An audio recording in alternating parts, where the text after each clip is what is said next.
Olá, seja bem-vindo e bem-vinda ao programa Intervalo de Aula, programa oferecido pela Faculdade de Araguaia, espaço em que professoras, professores e profissionais de áreas interdisciplinares da educação trazem conhecimentos e geram debates sobre temas variados, buscando sempre uma sociedade mais informada e contribuindo para a formação humana e o progresso das ciências. Começamos hoje com um tema muito relevante, que é o câncer de mama. Para além do Outubro Rosa, que traz inúmeras campanhas que podem ajudar a salvar vidas, o câncer de mama deve estar no centro de nossas atenções o ano inteiro, por meio de ações informativas, educativas, de conscientização que possam promover a prevenção e ajudar a diminuir o número de casos de câncer de mama.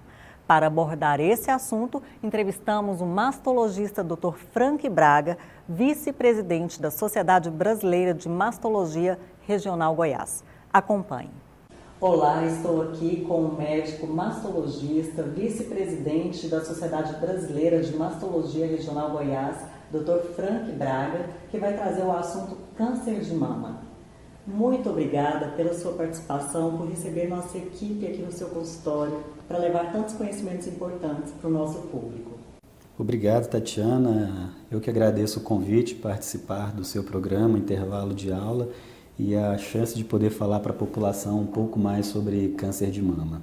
Dr. Frank, o que é o câncer de mama e o que as pesquisas vêm trazendo de dados sobre o câncer de mama hoje?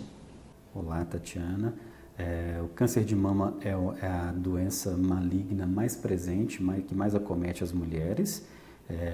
São estimados cerca de 60 mil novos casos de câncer de mama por ano.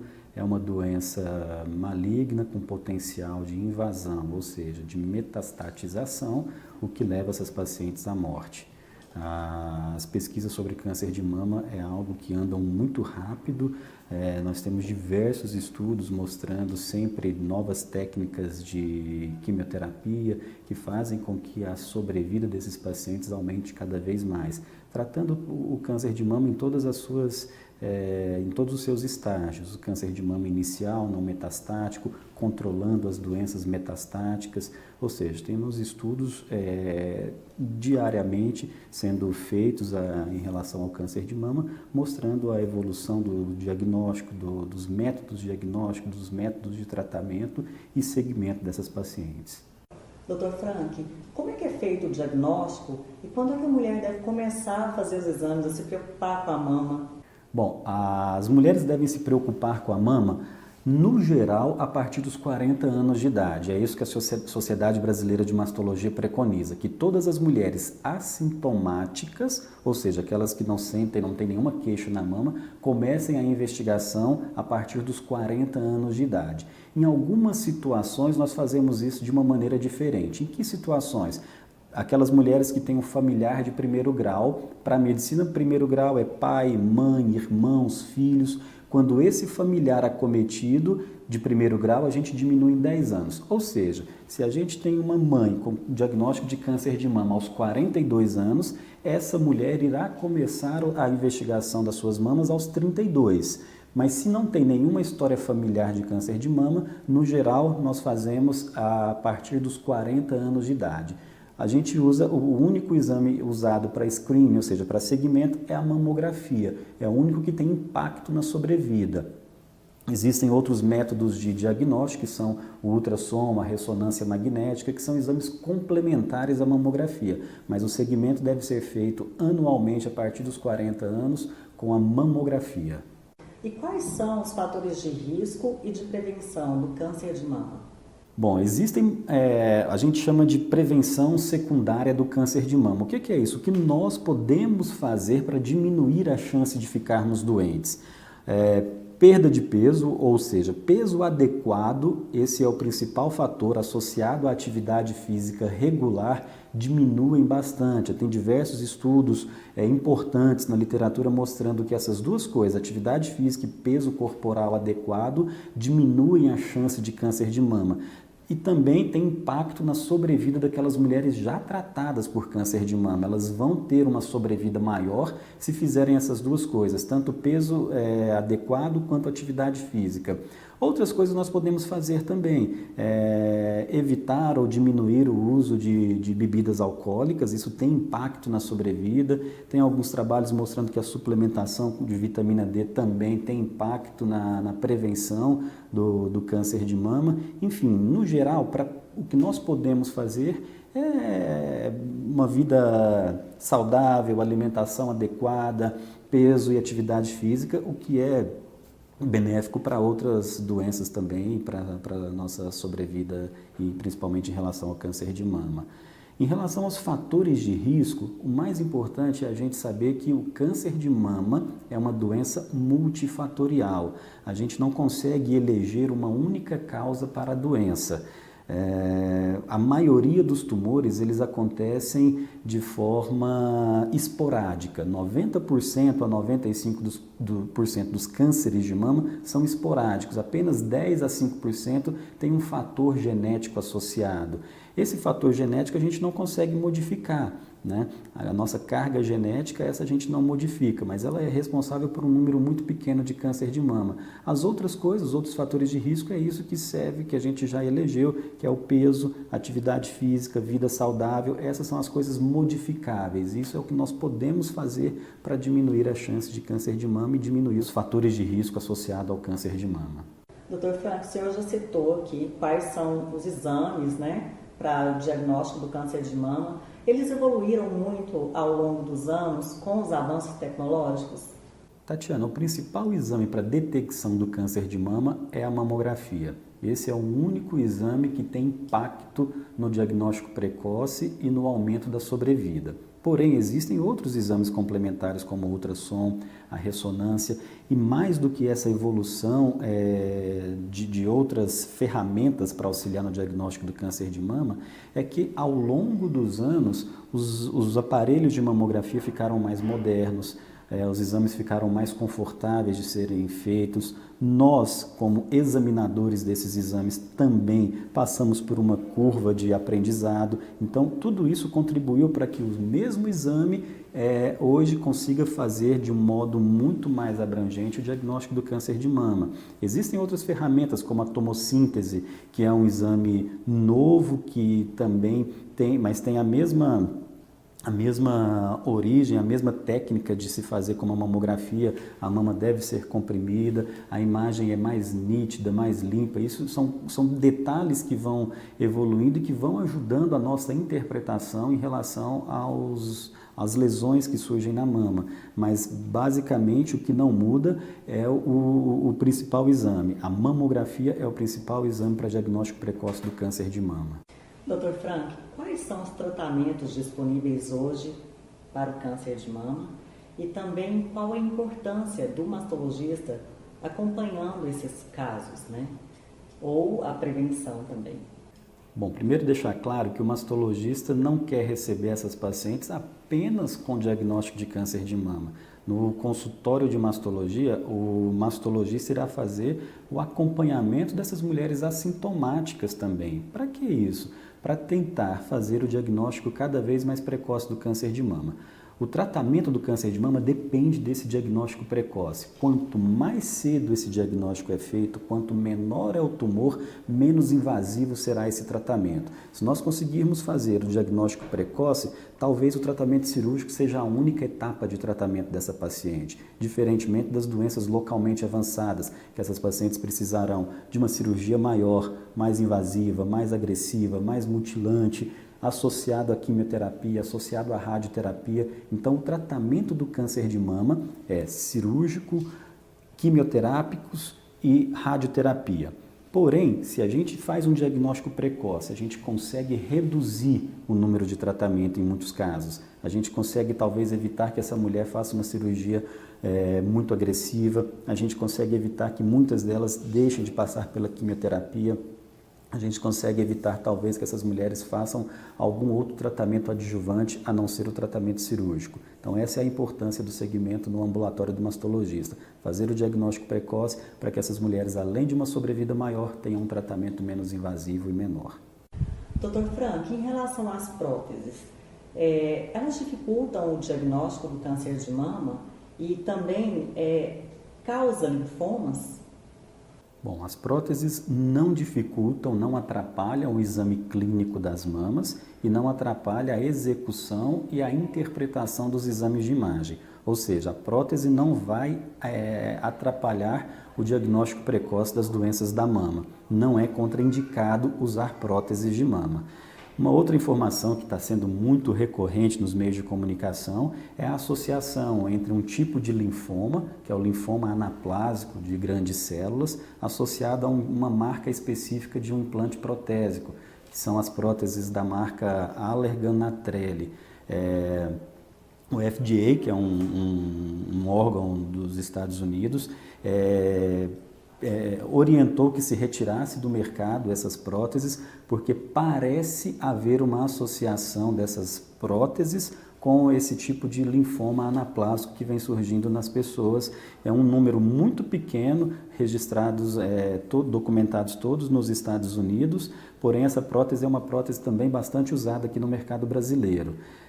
Não se sabe muito bem o efeito causa, se a prótese tem levado a esse tipo de linfoma. O fato é que todas essas pacientes usavam o mesmo tipo de implante, por isso foi feita essa recomendação.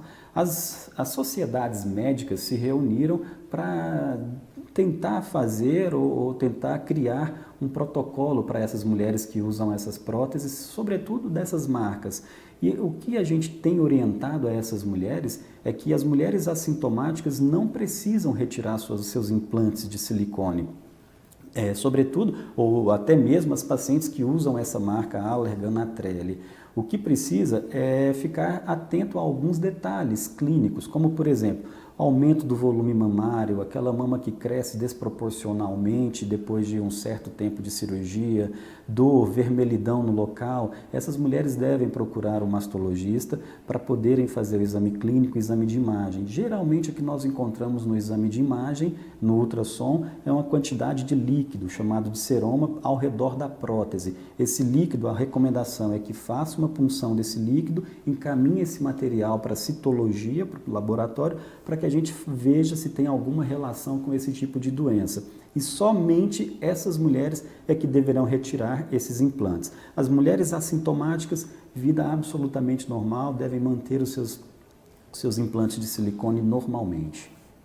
No caso de câncer de mama diagnosticado, é possível evitar com que as mulheres fiquem mutiladas e também fazer uma reconstrução mamária logo, em seguida ao tratamento? Talvez a primeira informação mais importante para dizer para as portadoras de câncer de mama é que cirurgia conservadora, ou seja, quadrante, ou cirurgia radical, a mastectomia, do ponto de vista curativo, é a mesma coisa, tá? Então, o padrão ouro é fazer a menor cirurgia possível. Então, o quadrante, ou seja, a cirurgia conservadora, é o padrão ouro para o tratamento dos cânceres de mama.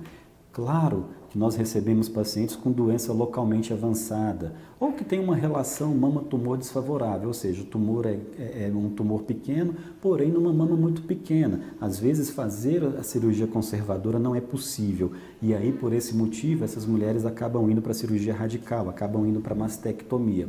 E um outro fator muito importante que fica é o pós-tratamento, é o estigma dessas mulheres que foram mutiladas, que tiveram as suas mamas retiradas.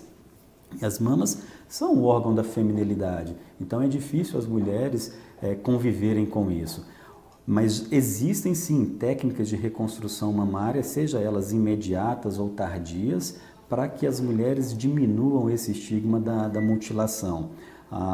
Hoje a Sociedade Brasileira de Mastologia chancela vários cursos no Brasil, inclusive em Goiânia, para treinamento de mastologistas para que eles possam ficar aptos a realizarem as reconstruções mamárias, seja elas imediatas ou tardias, diminuindo essa sequela que as mulheres ficam após o tratamento cirúrgico. É claro que a gente ainda tem um déficit muito grande, a taxa de reconstrução mamária no nosso país, sobretudo no nosso estado e na nossa cidade, ainda é muito pequena e um grande número de mulheres ainda continuam sendo mutiladas e não tendo a chance de terem uma mama reconstruída. Mas existem diversas técnicas com próteses ou com retalhos onde é possível fazer a reconstrução, tanto imediata quanto tardia para essas mulheres submetidas à cirurgia radical. Dr. Frank, em relação à cirurgia profilática, como ocorreu, por exemplo, com a atriz Angelina Jolie, é possível fazer? Realmente se recomenda?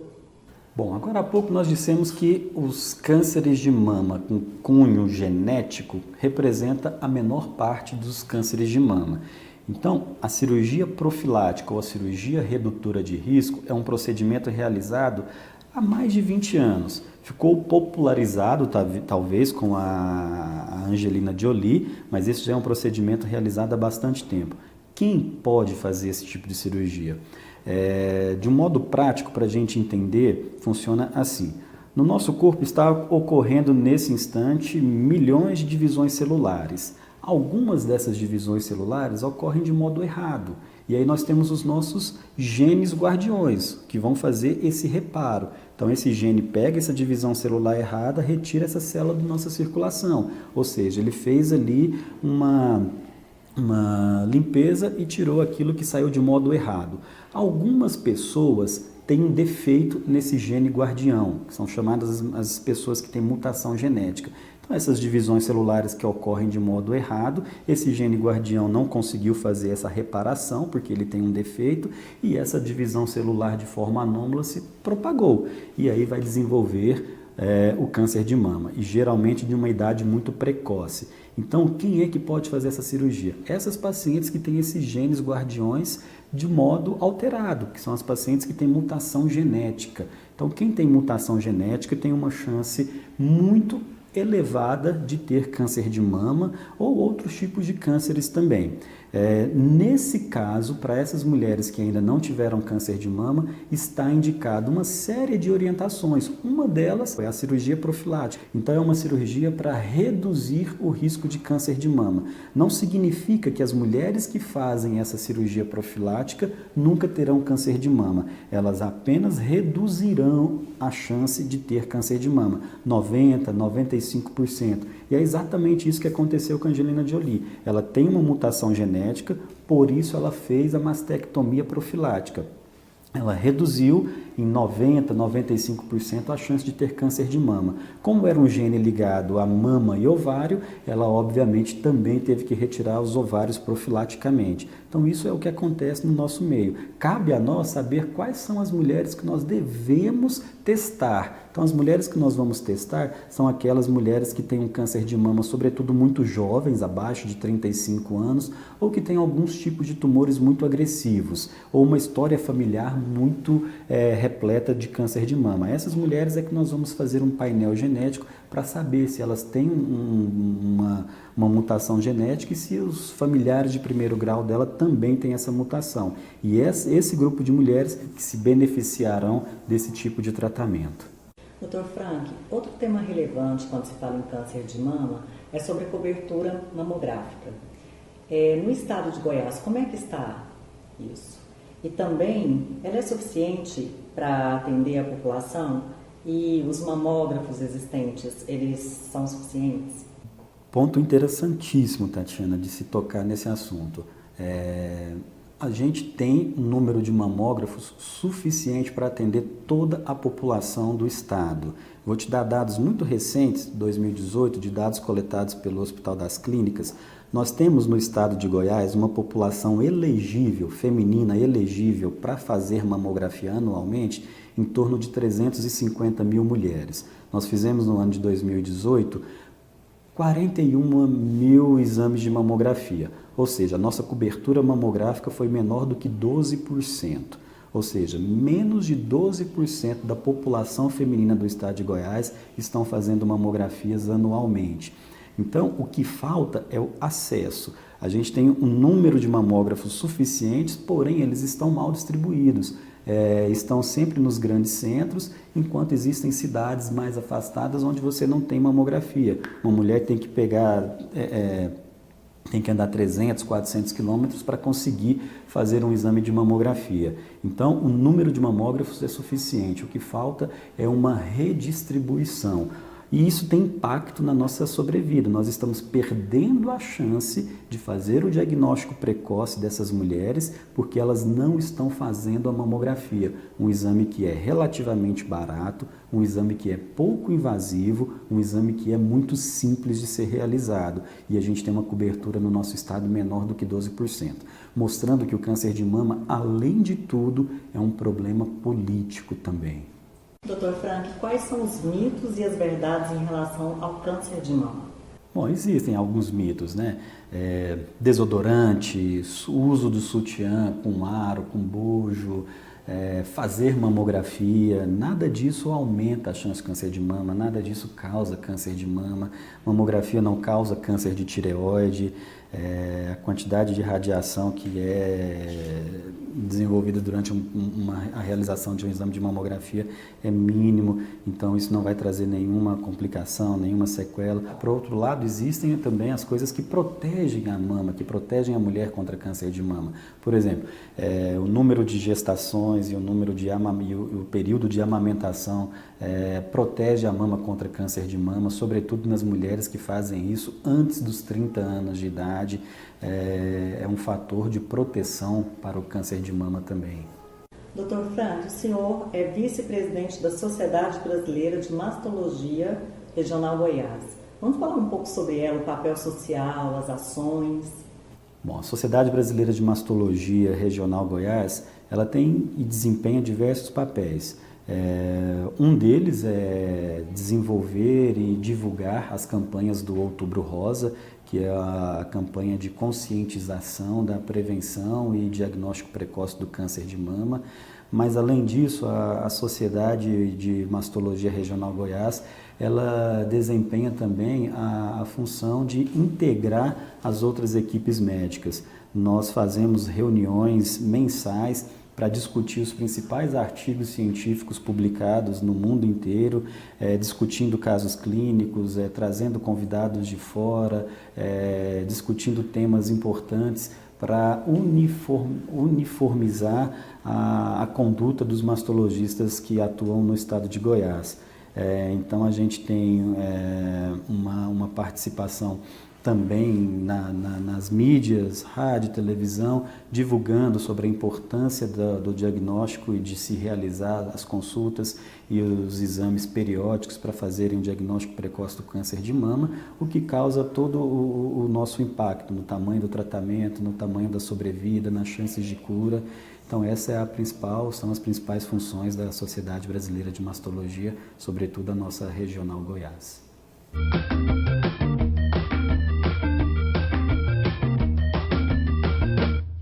Estude na Faculdade Araguaia no período matutino e garanta até 50% de desconto durante todo o curso. Na Faculdade Araguaia são mais de 30 opções de cursos presenciais e à distância. Conheça todos. Faculdade Araguaia, conceito institucional máximo pelo MEC. Transforme sua realidade com a Faculdade Araguaia, instituição bem conceituada pelo MEC, com opções de cursos em todas as áreas. Acesse Faculdade Araguaia, a escolha que transforma. Faculdade Araguaia, cuidando de sua natureza. A Faculdade Araguaia tem orgulho de anunciar que conquistou o conceito máximo na avaliação do MEC e agora se destaca dentre as instituições brasileiras com conceito institucional 5. Faculdade Araguaia, cuidando de sua natureza.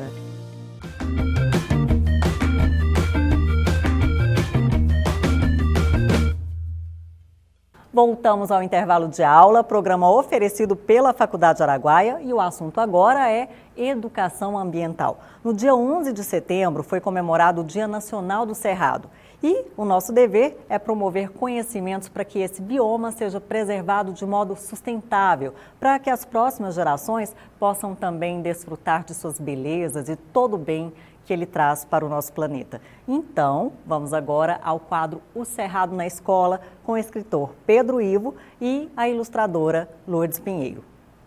Olá, eu sou Lourdes Pinheiro, ilustradora do projeto O Cerrado na Escola. Hoje vou contar a história para vocês da ema no cerrado. Vamos lá então? Então vamos contar agora a história da ema. Nós somos as maiores aves do continente americano. Preferimos viver em campo aberto, como chapadas e cerrados. Você sabia que nós, as emas, gostamos de comer de tudo, até mesmo ossos? Na natureza, muitas vezes esperamos a noite chegar para procurar alimentos. Nós adoramos andar à noite no clarão da lua cheia. Nossos ovos são bem maiores do que os ovos das galinhas, chegando a pesar 600 gramas. É o papai ema quem choca os ovos no ninho, que fazemos no chão mesmo. Também é o paizão quem cuida e defende as eminhas dos predadores, como gaviões e cachorros do mato, entre outros. Nós, as emas, não gostamos de carnaval. É porque no passado alguns foliões nos matavam para fazer fantasias com as nossas penas. Não deixe que nos matem, para que nós não entramos na lista de aves em extinção. O Pedro Ivo agora vai contar uma curiosidade sobre as emas. Como a história conta, a história da ema, do livro da ema, quem choca os ovos é o papai ema.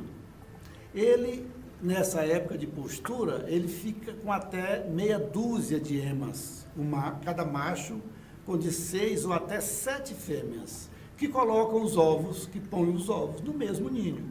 Depois elas vão embora e o papai ema fica para chocar os ovos e criar os filhotes. Interessante aí é que como o papai ema não consegue cobrir tantos ovos, sempre tem alguns ovos da ninhada que goram. E quando as eminhas nascem, que por uma defesa da natureza costuma nascer no mesmo dia, eclodem os ovos no mesmo dia, quando elas nascem, o papai ema quebra aqueles ovos que goraram, aqueles ovos que não serviram, que não geraram nada, não é? Que fede muito. Eu acho que todo mundo já sentiu o que é um cheiro de ovo podre. Ele quebra com o bico e aquilo junta muita mosca. E as moscas põem ali, naqueles ovos. Amanhã ou depois já está cheio de larvas.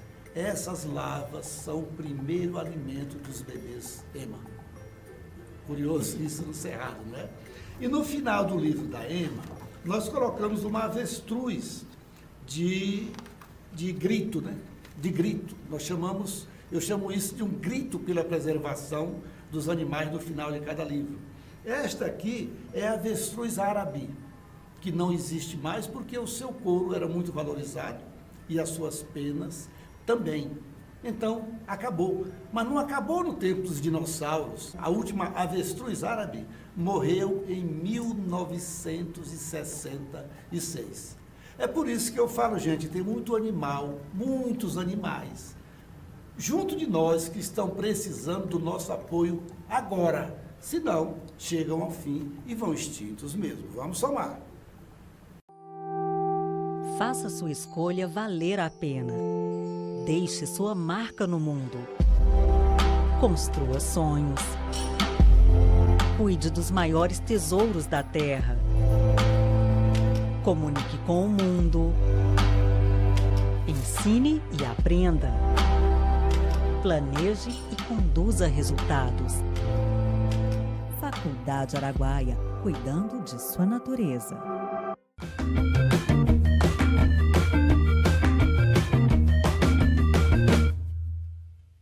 Bom, o intervalo de aula desse sábado fica por aqui, mas no próximo a gente se vê e eu conto com a sua audiência. Até mais!